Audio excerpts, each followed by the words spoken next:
So a little while ago, I was talking to a friend of mine, and she recommended a book to me. And she was listing off all the things about this book that she thought I would love, traditionally published book. And I was like, you're right, that sounds very up my alley. I've actually been meaning to read this book already, but you've given me extra endorsement. And after recommending the book to me, she was like, but the cover's not very good. I don't know why they gave it that cover. I was like, you know what? You're kind of right. I haven't picked up this book yet, and I think part of the reason that I haven't bought it is because something about the cover just isn't clicking with me. It's a little, I don't want to say off-putting, that's a strong word, but it just it doesn't appeal. And I hate to say that because that's why it kind of stuck out to me, because the cover appeal is a very kind of subconscious thing. Like, you might not even realize to what degree cover design is influencing you until you get kind of struck by a statement like that. Cat's clawing my chair. And you realize yeah, why haven't I bought that book yet? And maybe it is kind of because of the cover. For weeks afterward, I kept thinking about that cover discussion. And we talked a little bit about man, it really sucks when you kind of lose out on cover roulette in traditional publishing and you just get a cover that's not the best cover. And you sometimes in traditional publishing, you'll get a cover and you'll just know that this ain't it. Sometimes in traditional publishing, you have cover approval. Damn it, my voice is already kind of ragged and I haven't even barely started talking yet. But just because you have cover approval doesn't necessarily mean that you really get to exercise cover approval, because they'll give you a cover, it's already done, somebody's already put work into it, and usually you're only going to challenge the cover. Either something's really wrong, oh my gosh, this does not convey the genre at all, or there's something offensive about it, or there's something that's maybe a really easy fix that just, hey, the typography of my name is a little hard to read, maybe you could mention something like that. But you're not necessarily just getting to say yay or nay to covers until they give you one that you're like, oh yeah, I love that one. So a lot of times you just get a cover and you're like, it is on track for the genre. It's fine. It's fine. And this is something that I wanted to talk about. And it's a little bit of a weird topic because I'm not on the inside track of how publishers and their teams are making decisions about how to package books. It's just something that I've noticed that was a huge shift in my mindset when I moved from traditional publishing to indie publishing, was kind of going back and realizing that sometimes traditional publishers don't always seem to know what they're doing. Here's how I would put it. A lot of indie publishers do not know what they're doing. As a whole, traditional publishing is doing a much better job at packaging and selling books than indie authors as a whole, because that's everybody, including people who just don't have design skills or don't have blurb writing skills and don't have marketing skills at all. Whereas at a publisher, you're not going to get hired unless you kind of have some skill. But I would also say that I think it's true that the best indie authors are often better at packaging books than traditional publishing. What's up with that? Wouldn't traditional publishers, where it's their entire job and there's an entire team of people, wouldn't they be consistently better at it than nearly any indie author could be?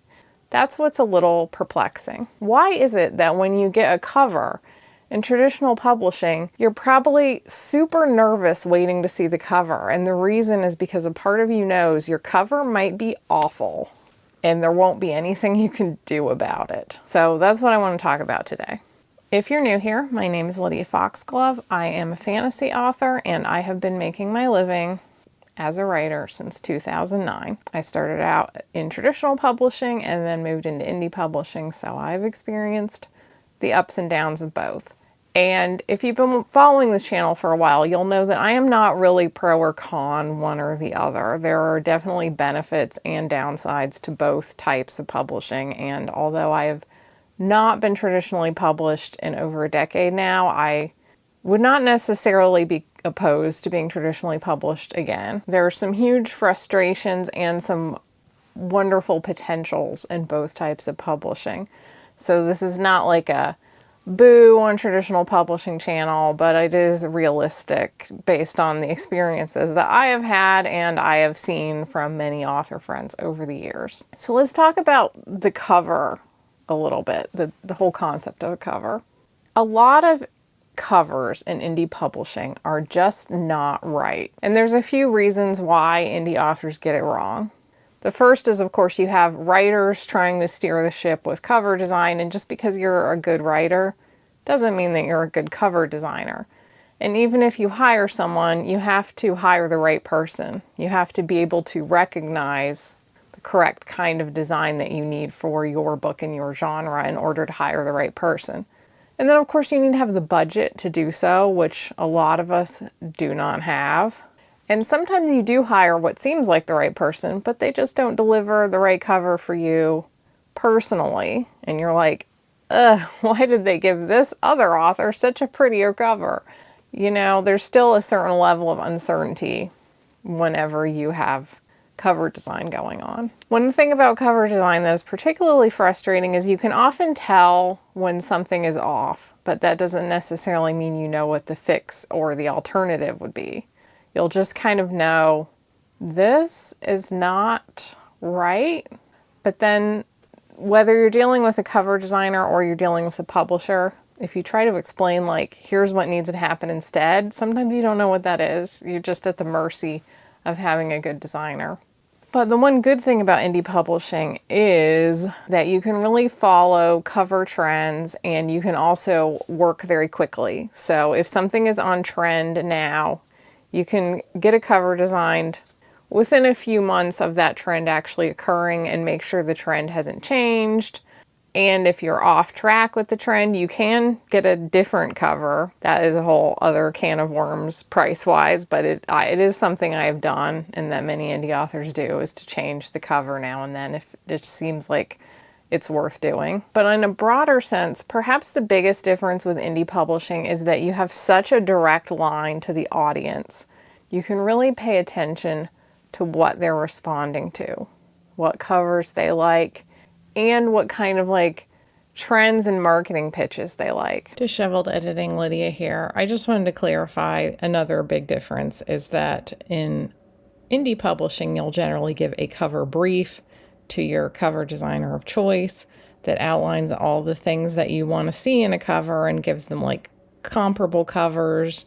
Whereas in traditional publishing, you're often not really asked for your input on the cover at all, or if it is, it's very minimal. That doesn't necessarily mean that I think publishers should ask for input on covers, because how many authors know how to design a cover? I'm not really sure, because it's very common in indie publishing for, as indie published authors, our first cover for our first indie published book is often really bad, and then we have to learn the lesson the hard way that like, oh, that did not work. So I can see that becoming a problem for traditional publishers, that authors don't always know what they're doing until they've learned the hard way. I just wanted to note that that is a major difference in how likely you are to get the kind of cover that you envisioned in hiring a designer yourself versus a traditionally published book. And you get to know your specific audience in a very particular way. You know, as far as covers go, I don't know any cover designers for publishing houses that I could like ask about this. Like, how does this happen? Why does a book sometimes end up with a bad cover?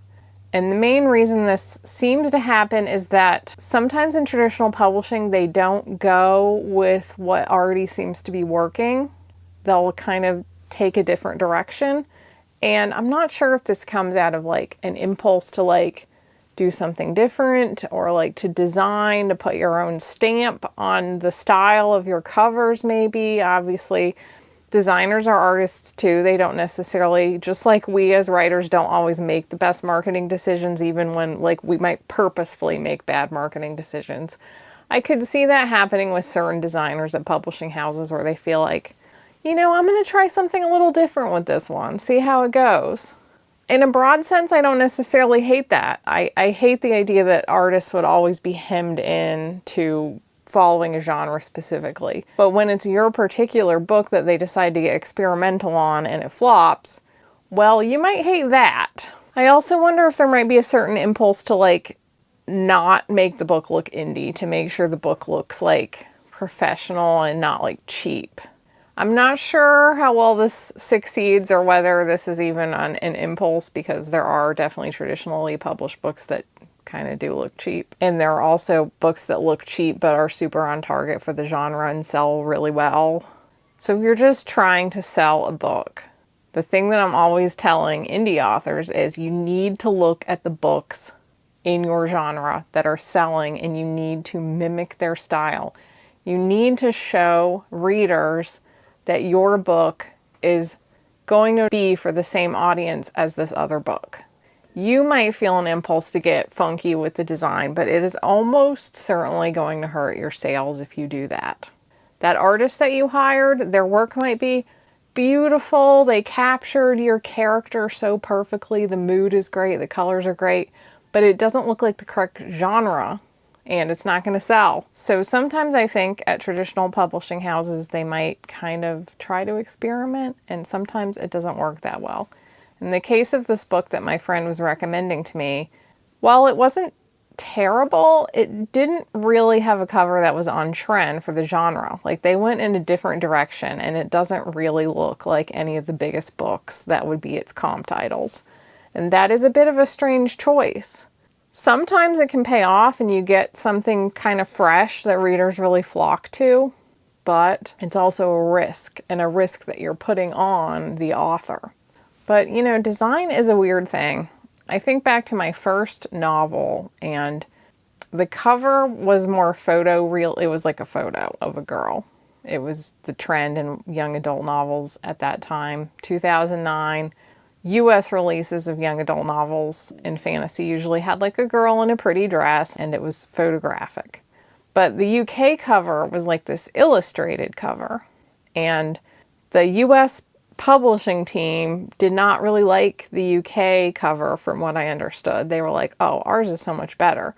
But every reader that I talked to that saw both covers liked the UK cover better. Like, every single one. And in fact, I knew quite a few people who told me they specifically made an order from the UK to get that cover and not the US cover.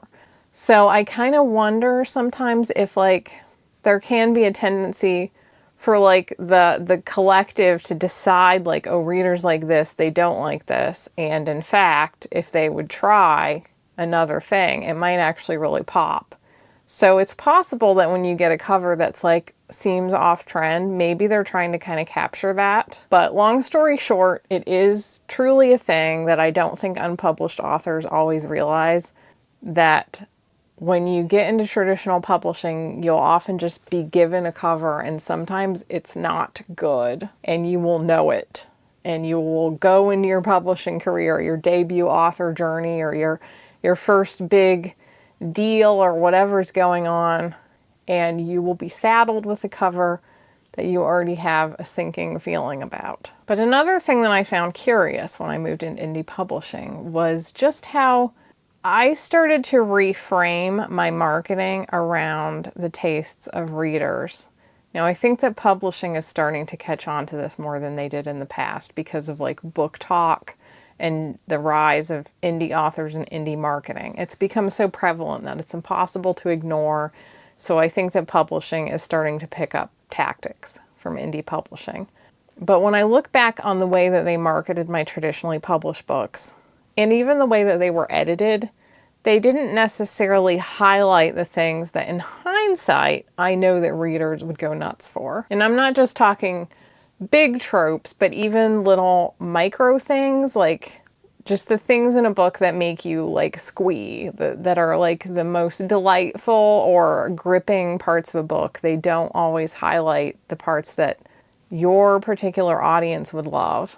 And if you have a book that only does like moderately well, often traditional publishing will think, not really clicking.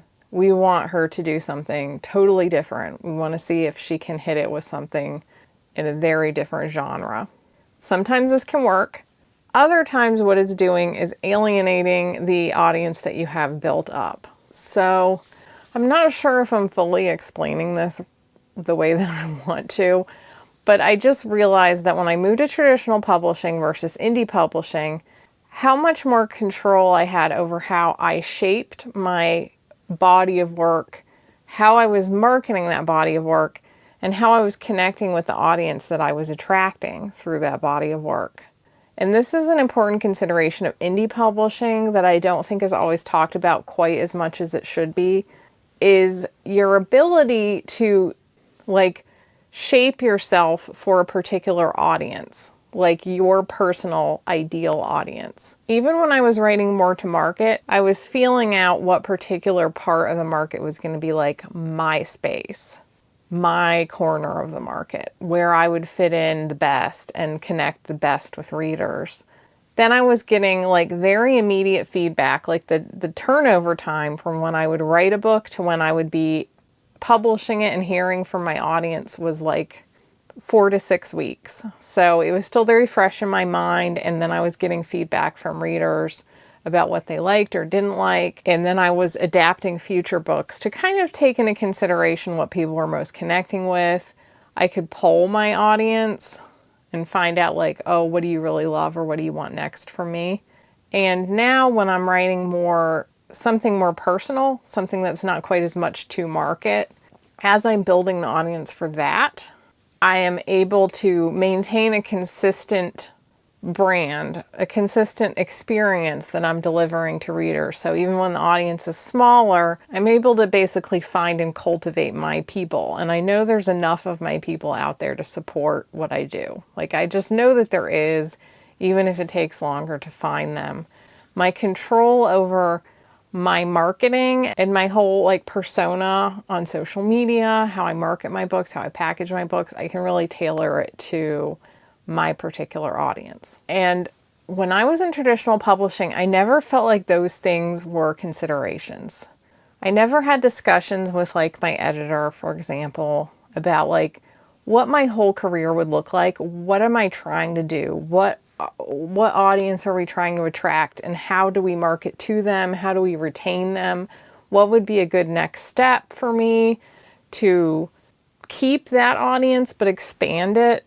Like, logically, I really think that traditional publishing in the long run might be more successful the more they have those kind of conversations. And I'm not saying they never happen, especially if you have a book that's like a big hit.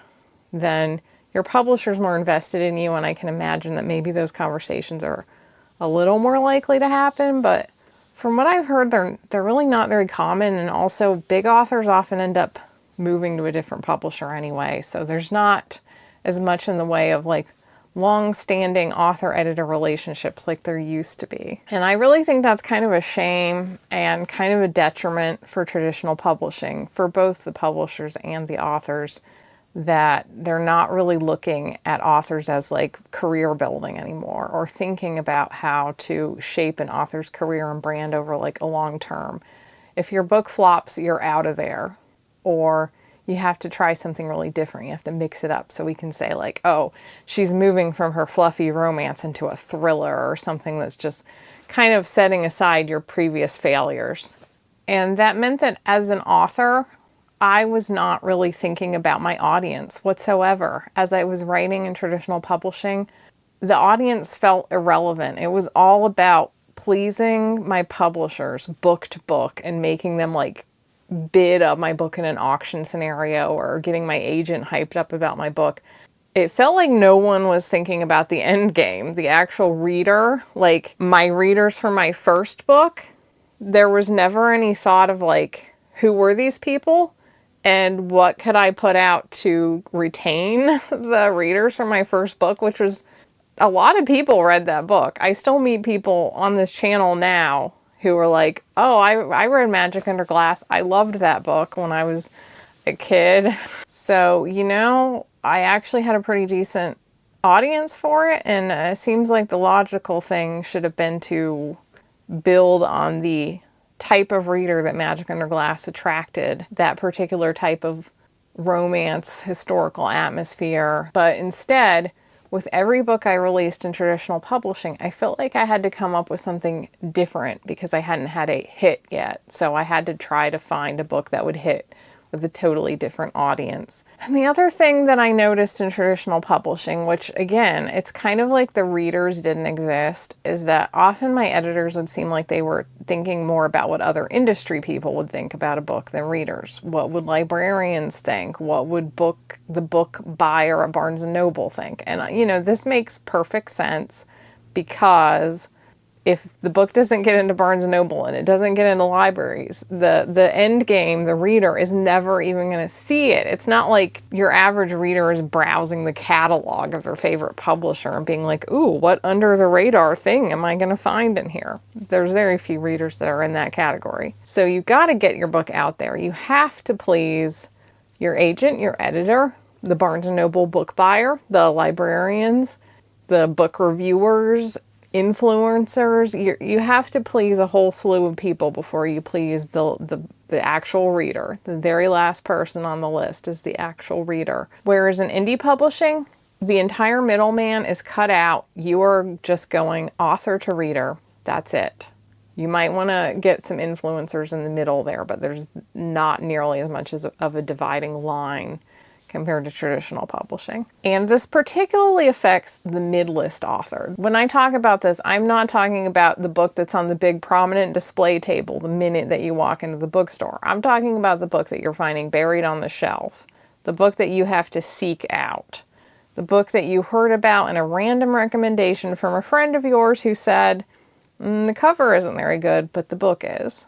That's what I'm talking about here. These are the authors that, while I'm not telling you to avoid traditional publishing, there are a lot of advantages to it, and a lot of indie authors really aren't that good at the packaging and marketing to the degree that they should be to do indie publishing. And you know, there's so many reasons. I've talked about it in other videos. But I did think that it was worth mentioning how traditional publishing does not give very much care to the mid-list author, and particularly they don't give any consideration really as to how to connect the mid-list author with the reader.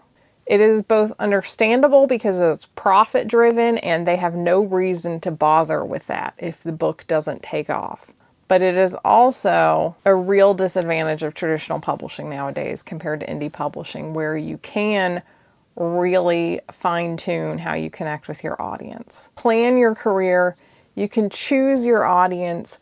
You can figure out what they want. You can communicate to them directly. You can make promises to them, which you will be able to keep, and you can brand your work consistently. In traditional publishing, you probably had the experience where you read a book by an author that you really love, and then you go to look at the rest of their catalog, and the rest of it does not really appeal to you.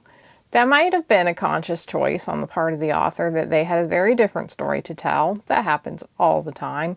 But it also might have been from the publisher saying like, well, we want something different from you. Meanwhile, in indie publishing, you see a lot of authors that have very niche works with consistent branding and a consistent niche audience. One author who I read a book of hers, I think like last year, was Celia Lake.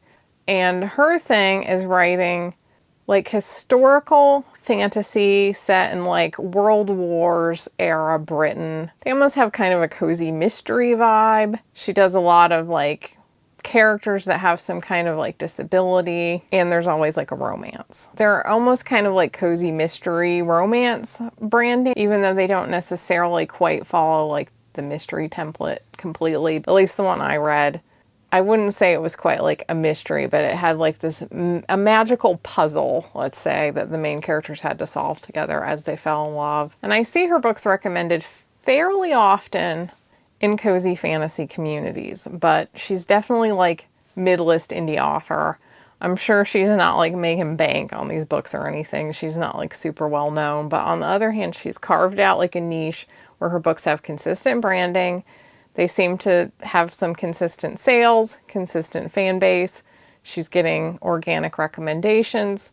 That's everything that you would want in a like mid-list or even low-list author career, is just to find your people and give them what they want and be able to write what you like. And that's pretty much all I have to say about this. Like I said, it's not really a warning. It's kind of just like laying out the state of what I have observed, why certain types of authors just struggle in traditional publishing. And it's one of, in my mind, the big frustrations about traditional publishing is just the level of detachment that you feel from the actual reader versus it's something that can be very satisfying about indie publishing is having such a direct line to your reader. To me, in a lot of ways, that has been the biggest difference, the biggest positive in moving into indie publishing. And there's downsides too. Like I said, I have talked about some of the downsides of indie publishing in many other videos. I am not all in on either type and in the past or the future. So I just think this is something that isn't always talked about very much, and I wanted to just convey it to you. So I hope this was helpful. If you have any thoughts about this topic or experiences that you've had in either type of publishing, I would love to hear them. If you like more from me, I also publish 2 members-only videos every month voted on by you guys. And I have a Discord server, which is a wonderful community of supportive writers, artists, and other creatives. Either of those can be accessed by joining my memberships available on YouTube, Substack, and Patreon. And if you'd like to read any of my books, there is a link in the description. My Hidden Lands books are the ones nearest and dearest to my heart and the ones I always recommend first, but my free book of the month is The Glass Princess, a rather steamy fantasy romance novel with kind of some anime, Fushigi Yugi Final Fantasy vibes. Got really deep into the world building, more than a steamy romance probably should warrant, but you know, I'm a fantasy author at heart. Even when I try to write a romance, I end up world building the heck out of it. And if you'd like to catch my lives, I post every Sunday at 3 p.m. Eastern. Thank you so much as always for supporting the channel, and I will see you next time. Bye!